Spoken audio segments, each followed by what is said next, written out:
Hello বন্ধুরা, এই অঙ্কটি দেখো এসএসসি 2006 সালে এসেছিল।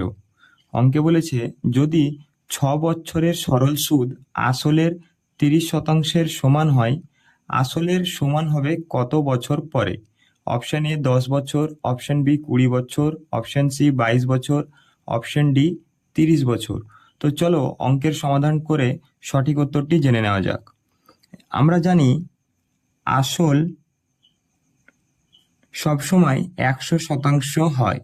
ঠিক আছে, এখানে কি বলেছে? সরল সুদ 6 বছরে 30% হয়েছে। 30% হতে 6 বছর সময় লেগেছে, তাহলে 100% হতে ক বছর সময় লাগবে? 6/30 ইন্টু 100। এখানে যদি 6কে যদি এটা দিয়ে 30 দিয়ে কাটি, তাহলে 5 × 6 = 30, আর 5কে যদি 100 দিয়ে কাটি, 5×20 = 100, তাহলে হয়ে যাচ্ছে 20। অতএব আমাদের অ্যান্সার হয়ে যাবে 20 বছর।